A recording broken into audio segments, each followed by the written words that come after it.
સેવા આપી. તો આજ છેલ્લો દિવસ છે, આ પૂર્ણાવંતી છે. તો આજ બાપુએ હાથ જમણ ગામ ધુમાડા બંધ કર્યા. અમારા ગામમાં અમારું નાનું ગામ છે, બધું રાજપૂતનું ગામ છે, અને અમારા બાપુએ જો બધાના ગામ ધુમાડા હાથ જમણ બંધ કર્યા. અને અહીંયા સેવા કરવા બધી બહેનો આવે છે, અને આ બધા જો ગઢા બધા સાંભળવા આવે છે, પબ્લિક બહુ આવે છે. અને તમે પણ બાટે જો આવો અમારા રાજુ બાપુની ગૌશાળા છે, તમારે કોઈ પણ જો અહીંયા સેવા કરવી હોય તો તમે બાટે આવો. અને અમારા બેનો જો બધા સેવા કરે છે, આપણને ઘરનું દાન આવે છે, નીરનું દાન આવે છે.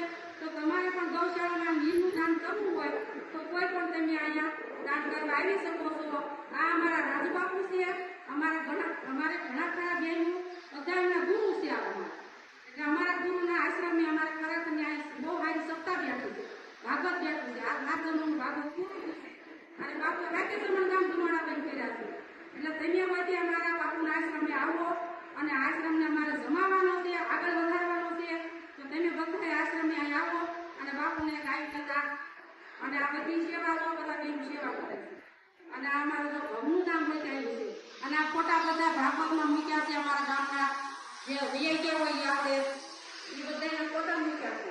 એટલે અમારા બાપુમાં કામ બહુ સારું કરે છે. અમારા ગામમાં 12 મહિને પારણ થાય છે. એટલે અમારે બહુ સારી પારણ અને સપ્તાહ બે છે. અમારા બાપુ બહુ સારા પુરાણી બાપુ છે. અમારા એ સુરતના બાપુ છે, એ જો બહુ સારી પારણ બાપુ છે. એટલે તમે બધા પણ જો તમારે અવાય તો પોતા ચોક્કસ જરૂર આવજો અને આવજો. હું ચોક્કસ તમને કહું છું, અમારા રાજુ બાપુના આશ્રમે જરૂર ને જરૂર આવજો. બોલો સદગુરુ મહારાજ.